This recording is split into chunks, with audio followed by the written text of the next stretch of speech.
Welcome, welcome everybody. Greg Peterson coming to you from Urban Farm U and Goodness Grows Organics in Asheville, North Carolina. And I am here with Miss Janis. Hello, Janis. Hello, Greg. How are you tonight? Good. Where are you coming in from? I am coming from Peoria, Arizona, which is just north of Phoenix. And what you see behind me is two peas in a pod, my little piece of paradise. Nice, nice, nice. And tonight we are talking about foliar and fertilization. Foliar and fertigation. Yeah. Nice. So mostly tonight is about Miss Janice. So I'll be here to answer questions and throw in my literally just 2 cents worth at a couple of spaces. But Miss Janice is the one that's going to be sharing the great information that we've got tonight. And the interesting thing for me Hmm. is that you know so much more about this than I do, which is, I love that. That's so cool. Well, to tell y'all why this is a little bit stronger of a subject for me than it is for Greg is because I came from a chemistry background. I was actually going along the lines of going into a chemistry degree before I met Greg. And then when I met Greg, I found that I really liked working with plants a little bit better and totally diverted my path that I was on.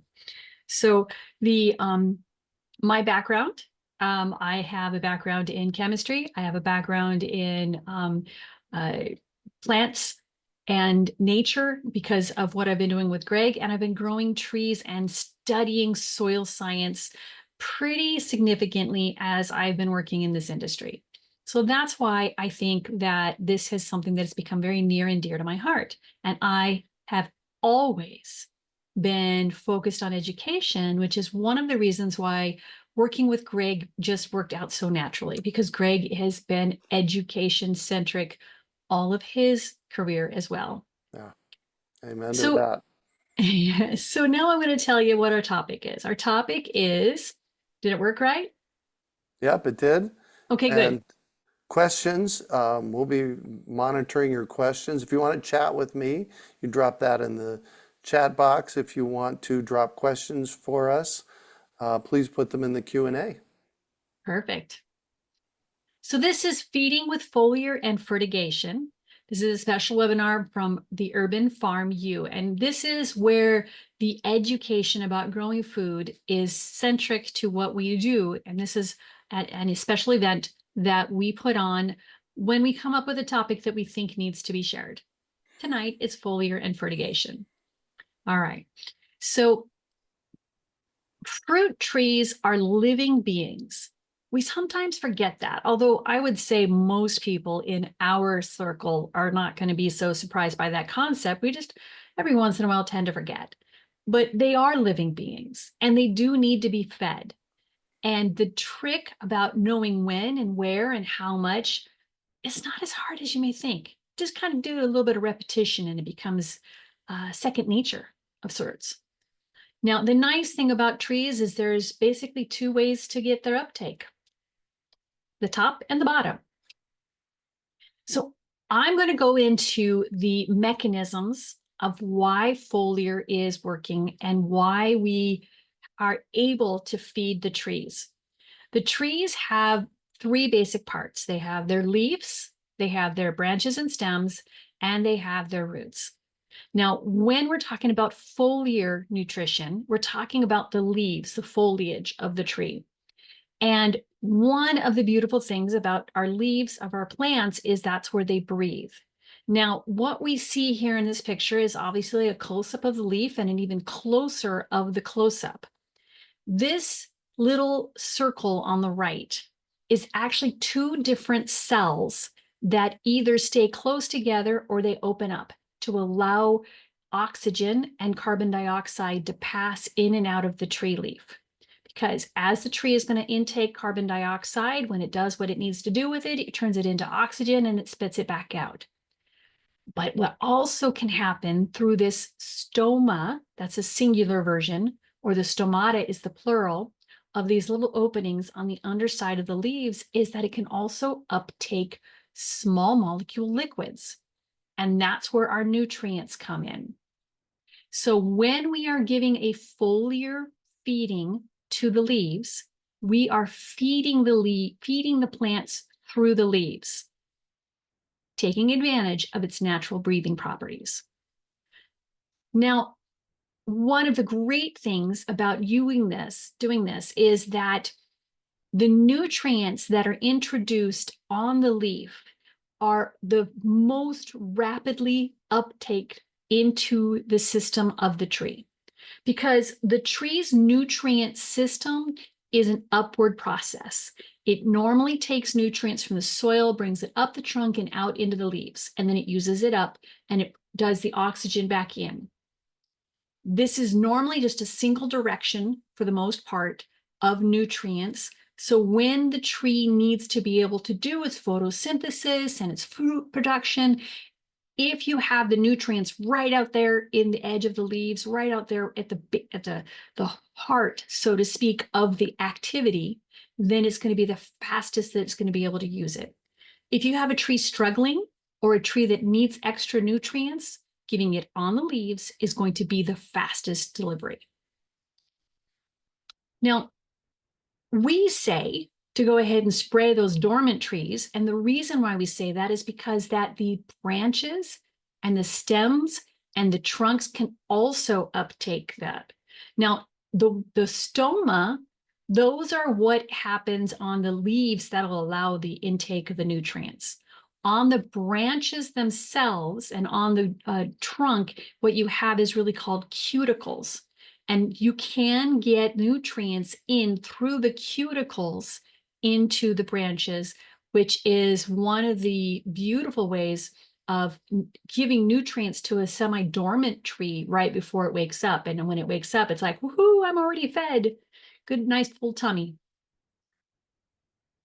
So this is a good picture of the transpiration. Now, transpiration is the part where water vapor moves through the stoma, but it comes up the stem, and that's how it's part of the breathing process of the tree. We're taking advantage of that process when we do foliar fertigation and not fertigation, when we do foliar feeding. Now, as you see here, these are different pictures of barks. Some of them are a little smoother, some of them a little rougher. But what we do see as you get down into a molecular level is where the cuticle is. And that's much like the cuticle that is next to your nails. And that is what is allowing a moisture to get in. Now, if you are considering what you're doing for the bark or the branches or the trunk of the tree, and when you're thinking about foliar feeding, consider it more like when you're applying a lotion to your skin. That is how the bark is going to absorb the nutrients out of a foliar feed, because the molecules are small enough that they can be absorbed right through the bark into the trunk of the tree, and it'll give it a nice boost of energy. Not quite as fast, but almost as fast as the foliar feeding. And root uptake of nutrition. Now, what you're seeing right there are the nodules on the roots. Now, this is critical. You cannot skip this when you're talking about feeding the roots, the tree, because the nutrients that the roots uptake are going to be much more varied, much more expansive than what you can get. And it's a longer term, fuller feed. So while you're giving a nice, good vitamin boost on the leaves, what you're giving it is a good meal through the roots. That's why we're going to tell you don't skip the granular fertilization. Now, what we have here is a legume, and legume does a similar thing with the creating the little nodules there to uptake the nutrients and the nitrogen that it takes out of the soil. Or actually, that one puts it in the soil as legumes. So I guess the next question would be, when do we foliar feed? And this is where you're going to want to do a little bit of thinking, because the time of day is important. You're going to want to consider sunlight and temperature. Both of those can be either beneficial or negative when you're doing it. When you're doing the sunlight can actually refract through water droplets that you would put on the leaves and create a magnifying effect. When you are doing the temperature, if the temperature is too hot or too cold, the stomata are not even going to open. The cuticles are going to be super cold. So you don't want to do it except during a perfect time. Now, the best time is between about 65 to 85 is the best time to do it. So if you are going to be doing your foliar feeding and you live in a zone where your morning temperatures are below 65 degrees, it's not warm enough. And you can do it in your evenings up until in the wintertime. If the wintertime or the cool time is below 65, it's still chilly. It's not going to work. And you're going to be wasting your energy and your money.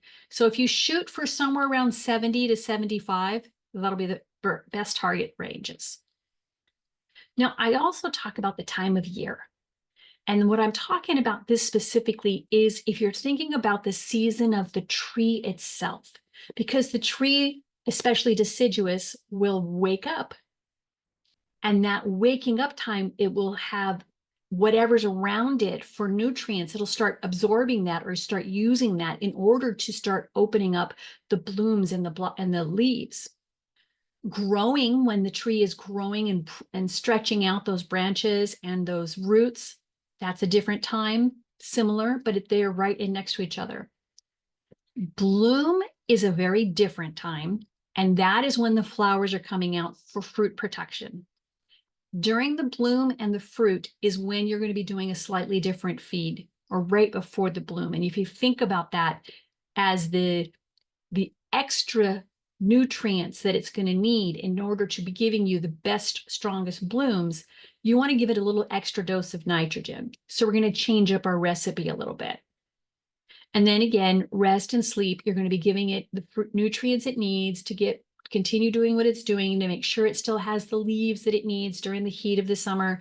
And then when it goes to sleep, you're going to slow everything down. So when do we foliar feed? It depends. What happens at my house is definitely not going to be the same timing or recipe that Greg is going to use, because he's got a totally different temperature zone, totally different timing of the year for where he is. So I have been including in what we're doing with our schedules, kind of a regimented nutrition schedule. You're going to have to adjust that to fit what works your personal seasons, keeping in mind the temperature and the season of the tree. Now, some challenges of foliar feeding. Foliar burn. This is when it happens with the sunlight hitting the rays of the sun hitting the bump of water or moisture on a leaf. When we foliar feed, we are drenching that tree with a mist that sticks to the tree, hopefully, maybe just a little bit of runoff, not too much. You're going to just really wet down those leaves, but those water droplets can become little magnifying glasses to the sunlight if you hit it at the wrong time. Afternoon is in the red spectrum. It can be a lot harsher to the leaves than the morning light, but the morning light can be harsh if it is magnified. So the way you do that to avoid foliar burn is to check your timing. You're going to try and get it so that the moisture is dry, the moisture that you've just applied to the leaves is dry before the intense sun gets to it. And what I mean by intense sun is about 45 minutes after the sun comes up, because that is long enough for the sun to be able to have the refraction that, or the sunlight rays can be damaging depending on where you are.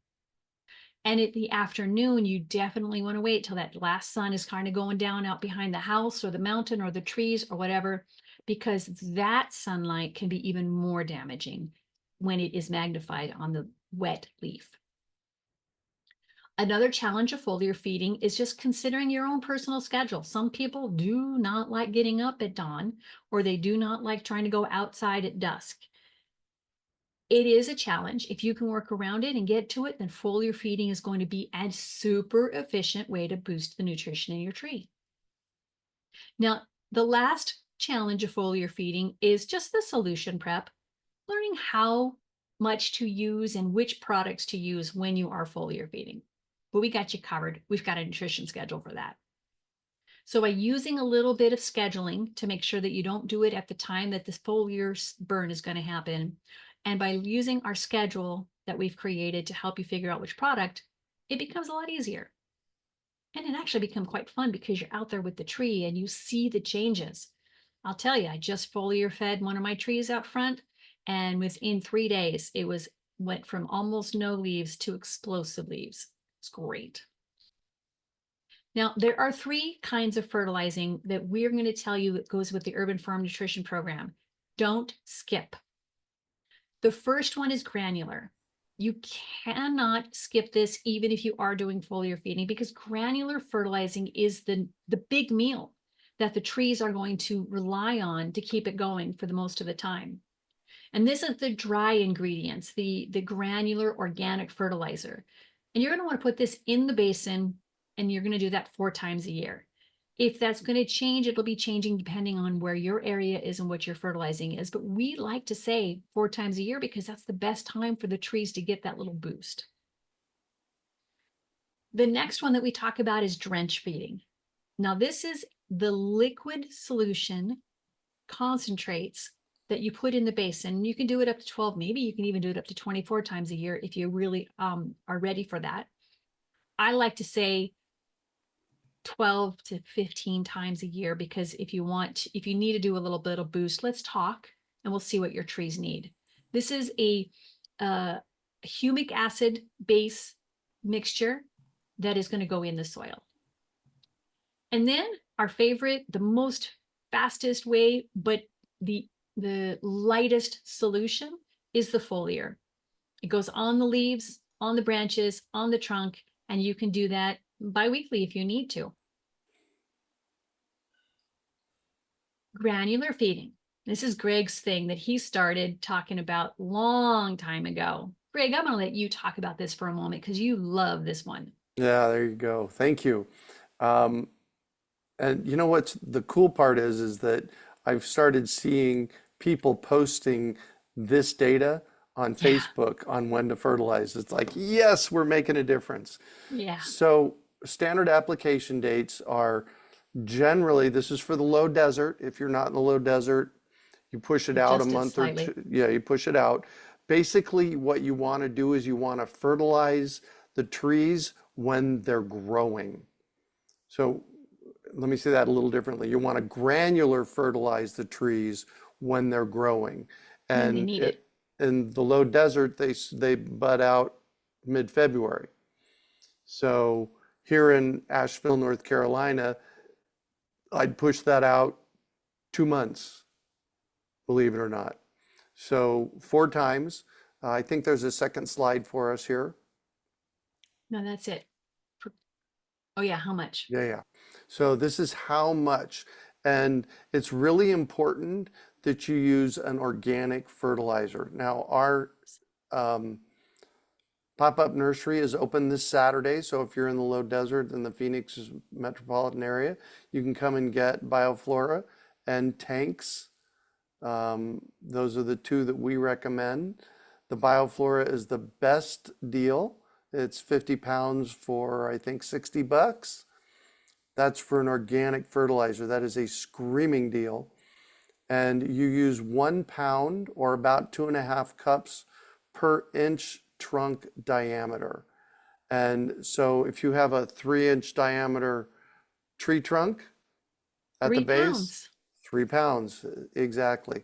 One of the things that you can do, if you have the fruit tree, the basin around your fruit tree, one of the things you can do is use the shovel, and you push the shovel down past the woody mulch, rock the shovel back and forth, pour the fertilizer in that wedge that you just made, and then cover it back up.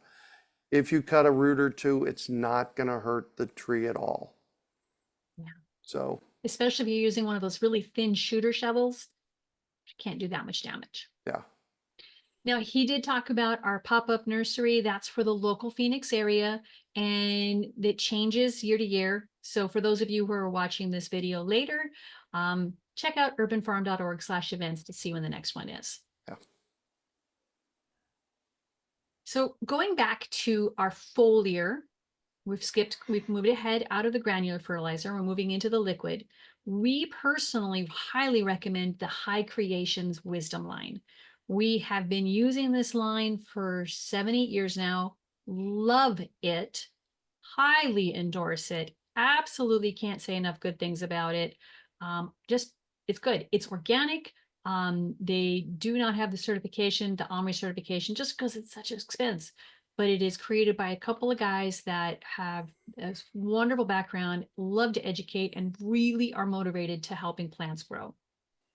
Now, the typical foliar application, what products to use, is going to be either Essence or Noble Gills. Essence is the pure kelp, and Noble Gills is the fish emulsion, paired with Sol, which is a humic acid derivative. Now, the soul and the heart come from the same place. They're the same mineral products that are created that develop into this humic acid, except the soul has a smaller molecule, which allows it to actually be the mechanism that works best with foliar.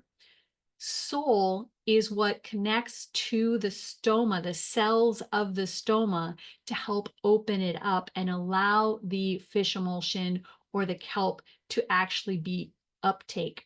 And the soul itself has nutrients that are good. Now, the difference between the Essence and Noble Gills, well, it depends on what your goal is at that particular moment. The Essence is the really good nutrients that are useful year round and very yummy for the trees, because that helps the leaf out, helps the green, helps the growth. It's beautiful. The Noble Gills is what you're going to use a little bit, well, about 4 to 6 weeks before the bloom is when you're going to start using the Noble Gills, because that will give the extra nitrogen boost that you're going to be able to see in the impact with your flowers. The flowers will be stronger, they'll be more vibrant, the flower change into fruit will set better. That's where the fish emulsion comes in, especially when it's paired with the soul. Now, this foliar application is what you're going to combine to put on the leaves for the dren, for the wetting of the leaves. Essence and soul most of the year. For the 4 to 6 weeks before the tree blooms, you're going to do the soul and Noble Gills. Then you're going to stop foliar feeding when the flowers show up, because you do not want to get your flowers drenched. There's a lot of reasons for that, but basically you don't want to mess up that system.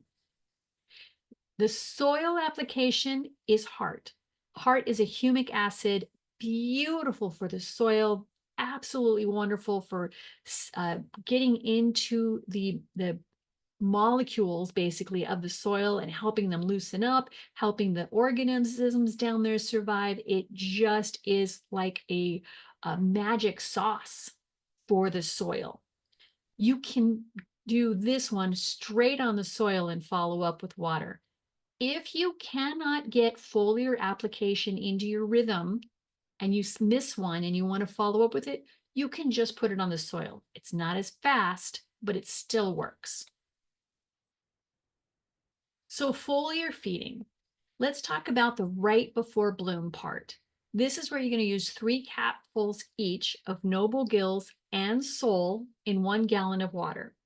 And for us here in the desert, the timing is that you're going to do it about 2 times a month, March through May, depending on the tree, depending on where the blossom stage is, and it's also depending on the weather.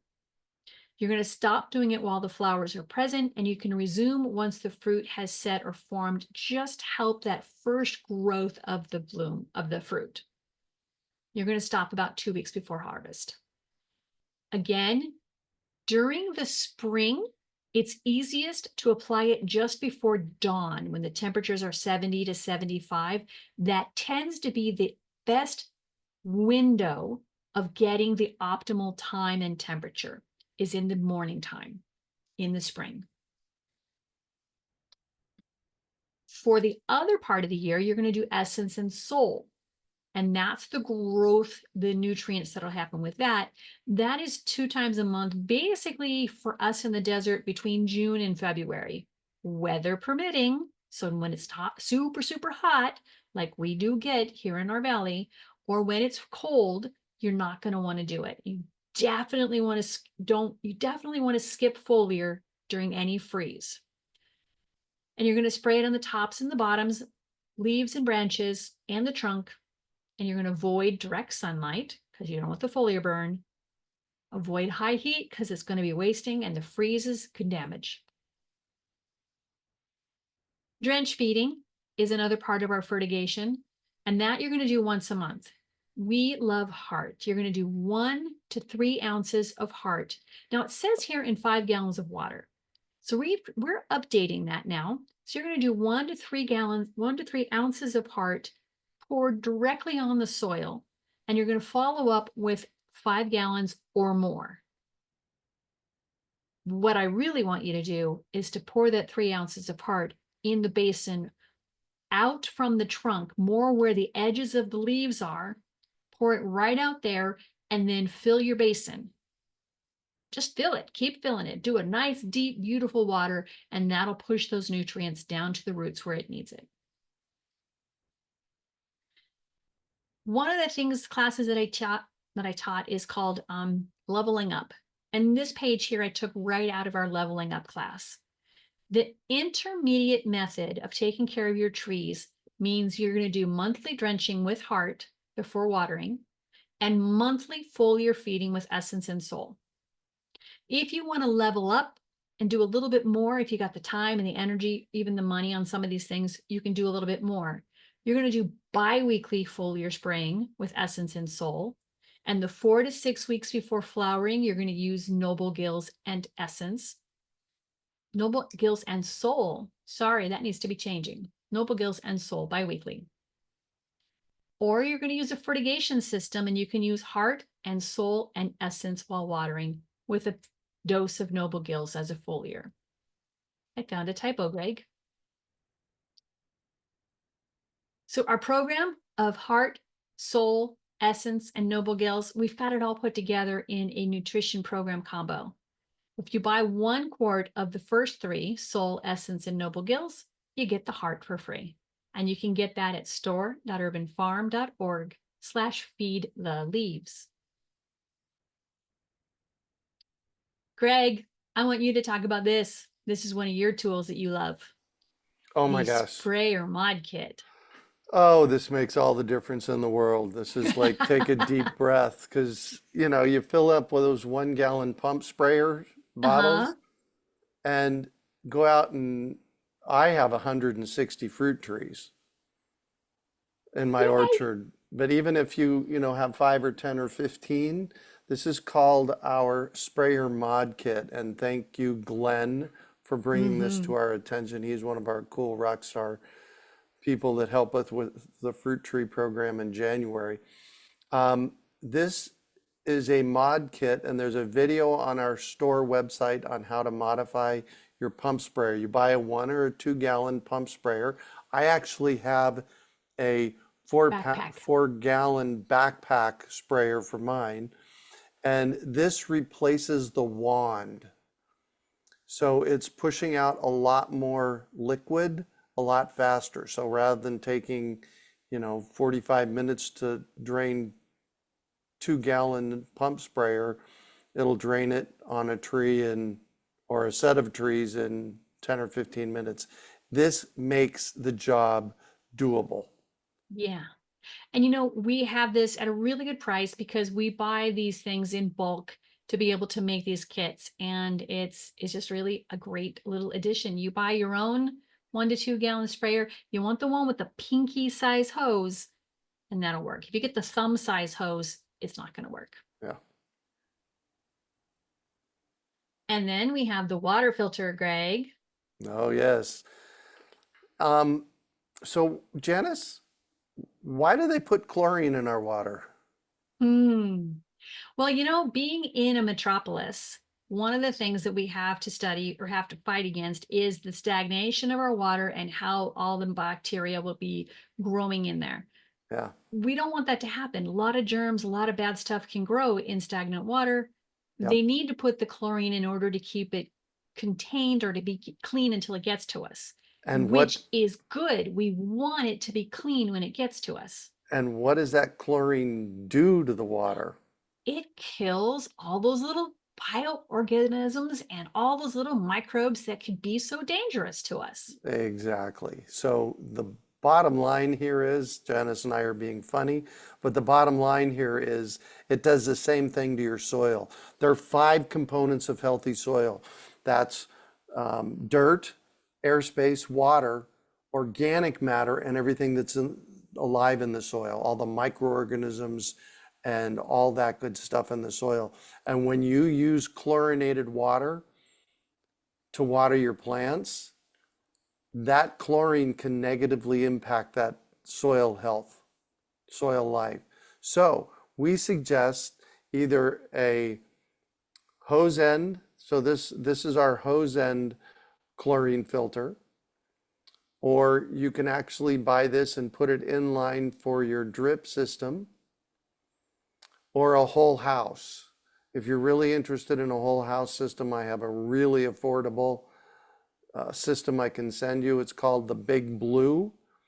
And I can just, if you send me an email, greg@urbanfarm.org, I can send you a link on where to find that. It took me about $250 and about 3 hours to install a whole house chlorine system on my house in Phoenix. So with the Big Blue. So take the chlorine out. Yes, for your small plants, it's going to have an even bigger impact because those smaller plants, your Yep. garden plants, are the ones that are the most susceptible to the water, the chlorine in the water. Natalie says, how long does the filter last? It depends on how much chlorine. What I did at the urban farm in Phoenix is I bought a chlorine test kit for a pool and just did a test, but usually the filter cartridge lasts somewhere between 6 months and a year. All right, so that combining with everything else can help. Yeah. Now, online, we have a nutritional program schedule, and I talked Oh, about how that changes. I'm gonna interrupt you because this is one of the coolest rock star things that Janis has put together for our program. This, it knocks it out of the park. Janis, you rock. I'll shut up now, but good job for putting this together. This is something I guess I didn't want to shut up already. This is something that you've been putting together for the past, what, 5, 6 years? Yeah. And each few years it gets a little bit better. You can download it for free in Root Camp and in our shopping cart. I think it's available in our shopping cart too for free as a PDF. So we'll give it to you for free. It comes with every purchase of a combo. Yeah. Or if you want a laminated copy, we do sell them for what, $5 or something. Yeah. Yeah. Now, basically what it is that I couldn't keep it straight in my head. I needed something a little bit more organically structured. And so I divided it up by seasons because that's when things change. And I realized this is how to make it work for me. And a lot of compliments on it, some great suggestions. So sometimes I need to change it, tweak it a little bit, but here we are. Then this is there. On the back side of our laminated, it also comes with the garden schedule. So the same ingredients, slightly different process. So Trista and Kathy have the same-ish question. What's that? Will it work with citrus? Will it work with Barbados cherries? This regime will work for any trees or bushes that you have, whether it's fruit bearing or not. Mm-hmm. And believe it or not, she made one up for your garden too. I did. I had to. And we have that available as well. So for the garden plants. Well, the laminated nutrition schedule is fruit trees on one side, garden on the other. There you go. Trista says thank you. Oh, you're welcome. So now we get to talk about questions because everybody has questions, and Greg's already jumping in because he gets excited about questions. Right? Let me stop Exactly. sharing. First of all, tomorrow night we have Tom Spellman at our monthly fruit tree chat. Hold on. Tomorrow night is April 8th, 2025. Thank you. And Tom Spellman, he knows more about fruit trees than anybody I know. He's been in the fruit tree. He in the 1970s. He used to ride his skateboard as a teenager to work at the nursery. Tom Yeah. Spellman knows a lot, so we're bringing him on tomorrow night for our fruit tree chat, and we're talking about heat and heat stress and wind. Yeah. I wrote an article on how to deal with some of that. It's really good. And a key piece of this is the foliar feeding and the drench feeding and the fertilizing. Just saying. Yeah. Yeah. Ted says these are for more established trees. Yes, not our new babies. No. Actually, what we do at the Urban Farm for our fruit tree program, for everybody who's picking up a brand new tree, we tell them to use the secret sauce or the root soak. And basically, that is a recipe of these same ingredients that you're going to use right before planting. The instructions for that are really easy. And I'm going to tell you the easiest way to get those instructions is to go to our store, go to feedurbanfarm.org/feed the leaves. And when you type in root soak, it will come up with the 4 products. And in the instructions for the 4 products, it has the root soak and the secret sauce for planting. But when you have a new tree, you are going to very much depend on the essence and soil combination for feeding the leaves, because that's going to help the leaves grow and it's going to help the branches grow. It helps bulk up the tree.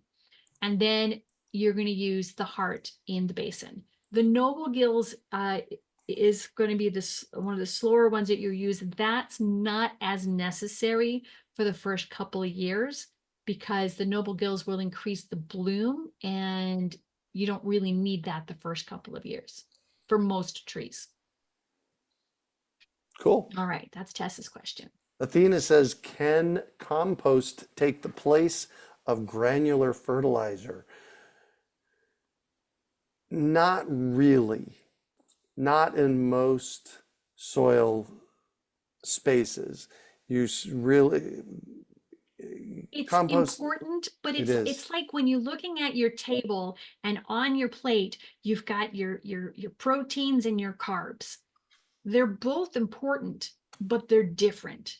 The protein is your granular fertilizer. It is essential for the amino acids and the building of the muscles of our body.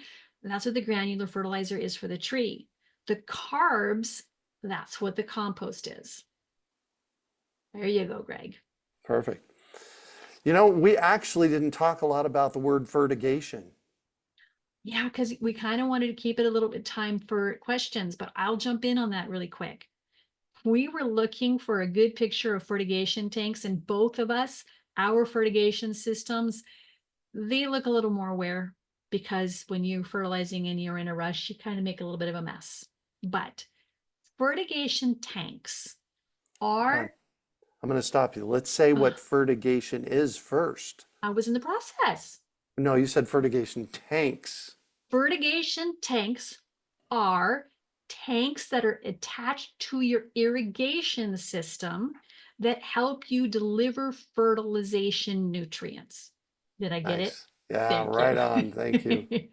So basically, some genius out there figured out that by attaching a tank, some sort of mechanism to your irrigation with a tiny line will eke out just a little bit of nutrients at a time. So you can put a concentrate in the tank and just a little bit is applied into the rush of the water that goes into irrigation, which is perfect because the amount of nutrients you need in the water is literally caps per gallon.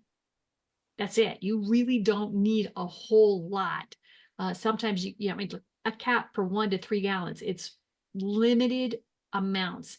And to eke that out into the irrigation and be giving it with every watering, ideal. The trees love it. I was just, so Scott Murray, he's a rock star friend of mine. I've known Scott for just about 20 years. He's a farmer and a farmer consultant in California, and he turned me on to drip tape, which 2 weeks from tonight is our annual drip tape class, the Mm-hmm. best way to water your garden.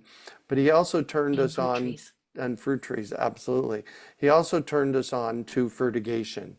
And I was just talking to him. He works with orchards, large orchards in California, and especially with the drought, they're having to really up their game around watering and fertilizing. And he is in the process of putting a fertigation system on a avocado and coffee orchard that's thousands and thousands of trees. So you can do really big ones like that, or you can do small ones for our home systems. And I haven't started playing with them yet, so I don't have, Dan says, is there a recommendation?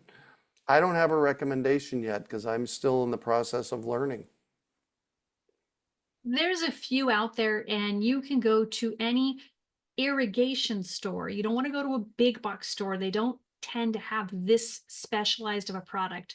But if you go to an irrigation store, some of your small hardware stores, depending on where you're at, might have it. And you tell them you're looking for a fertigation system. They'll have something for you. And it's better if you get something like that that's available locally rather than trying to order it online. Because if in the midst of a breakdown, you need to run to the store to get something, then your local store is more likely to have the parts. So while the system that I have that I really like might be something that you can find online, um, if it's not available locally when you need the parts, you're going to be better off using a different one.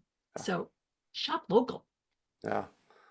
Tess says, is there a link for a tank system DIYer here? Sounds like we could run it in the spaghetti lines. You can absolutely run it in the spaghetti lines. That's really the whole point. As far as a, You could probably do it yourself some way, but what you're looking for is a system with an in and an out with your small lines. Spaghetti lines would be good. And you're going to need a way to put the liquids in with a bigger thing. So you're going to need 3 openings and maybe a fourth for just sort of a drain valve. here's what happened just for me, just now. Good. You can absolutely do it yourself. If you start Yes, studying fertigation systems, I'm sure there's something out there, yeah, especially if you are technical enough to be able to make that work. yeah. I'm going to tell you all that I am literally jumping on the website right now to give us a shortcut to the most recent blog post. Oh, yes. And how about a link for where they can get the foliar feeds from us, the high creations?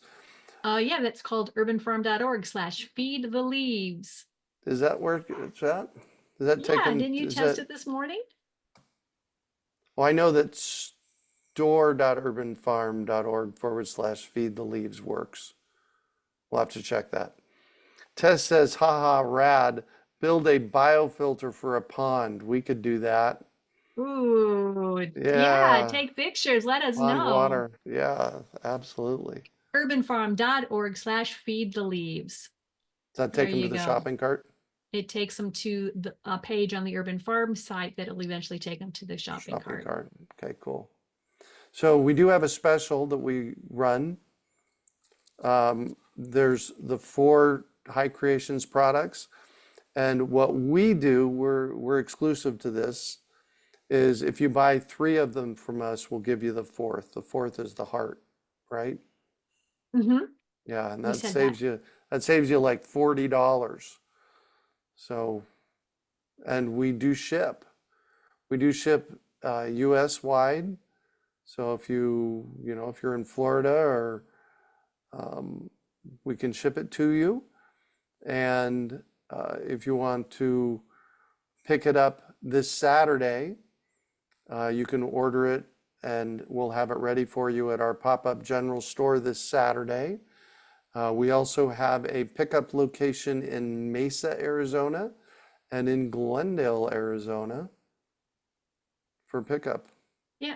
Or you can come down into one of our general stores when we have that. Yeah. Now, just to throw out a little bonus thing, because we were talking about our warm weather class with the tree chat with Tom Spellman, Mm-hmm. I wrote an article called Mm, Protecting Fruit Trees as the Weather Warms and Dries. You can yes. find this at urbanfarm.org/fruit trees in warm weather. No hyphens, no dashes, no spaces. Fruit trees in warm weather. Cool. MKA wants to know any near Tucson.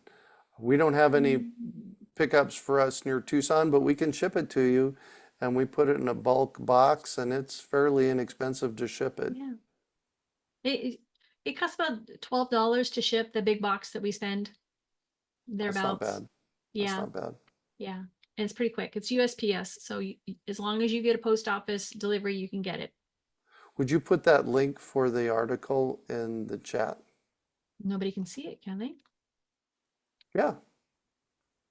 People can see it. We can chat Here we with go. them. They just can't chat with everybody else. There we go. It's urbanfarm.org/fruit trees in warm weather.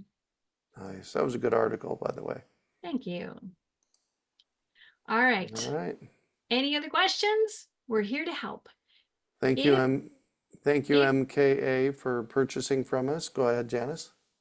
I was going to say, if you end up watching this at a time when Greg and I are not available to readily answer your questions, please feel free to send us your question via email to fruittree@urbanfarm.org. Both Greg and I take turns answering. Whichever one gets there first, we'll take care of it. And we love to help. Our hours for the pop-up nursery are 9 to 2. Short Closed for lunch. Closed for lunch. Yeah. Because we're not enough of us to stay open that long. Jack says, purchase a dwarf bonanza peach from you in January. It is doing well. When can I expect fruit? Next year? 2 years away? Not this year, not next year, the third year. Yeah. We like to say roots, then shoots, then fruits. So this year is the best time to be using heart on the soil, because the heart and the soul and the essence are going to help that tree expand and get into the soil and get happy established. So yes, you can definitely expect it for a peach tree. If you do get fruits this year, don't let them grow. Knock those fruits off. Don't knock the flowers off. Knock the fruits off those first year peach trees. The next year, knock as many of those fruits. You're going to have to pick them off. You're going to take as many of those fruit that you possibly can get off. Maybe keep a few, 2, 3, so you can know what they taste like. Mm-hmm. And because you need the tree to put the energy into the roots and into the shoots, because then you'll have a happier, stronger tree to give you the best production in the years following. Yeah. Kari Spencer, our friend Kari, says, first year roots, second year shoots, third year fruits. Mm-hmm. If you do that, fertilize and take care of the trees the way we suggest, your trees are going to rock. Now, remember, foliar feeding is feeding the leaves. Drench feeding is feeding the soil. Granular feeding is as essential as the other two put together, because that's going to be giving it the meal that is going to sustain your tree for the months and the weeks between the feedings. You know, you said it. I started saying this the past couple of years, but you said it earlier.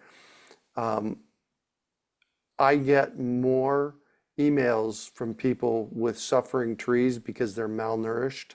Yeah, And you said it. You said these are live beings, trees. They need to be fed every day. So we need to set them up so they're getting fed every day. Because you're right. As human beings, we forget that they need to eat. they do. And it's not Yeah. just water. That is a misconception that we are, with our busy lives, we tend to forget. Trees don't survive on just water, and the soil does not provide enough nutrition, so you need to supplement it. Yeah. Tess says, thank you guys. Hoping for a Mm. big success this year. We put in about 40 trees, mostly from the urban Woohoo. farm.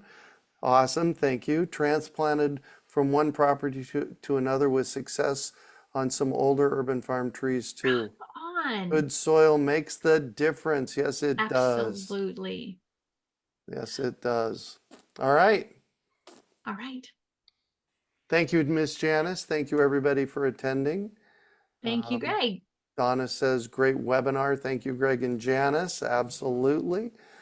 And we'll be putting this, I'll be uploading this replay in the morning and sending out an email to everybody that registered Woohoo. and putting it in Root Camp. Of course. Yeah. Root Camp, urbanfarm.org/root camp, your resource for It growing is a, fruit trees. it is, I'll bet there's almost 100 lessons in there. That is the cumulative brain power of Janice and I. Well, I've been growing fruit trees in the desert for 50 years. And Janice helped me put it together starting about a decade ago. So thank you, And Janice. what I've got is all my science background and then the focus on soil science and fruit trees that I've put in the last decade or so. Nice. I'm going to dinner. Yay! I am too. Thank you. Thank you, guys. Bye, See everybody. you tomorrow night. Bye.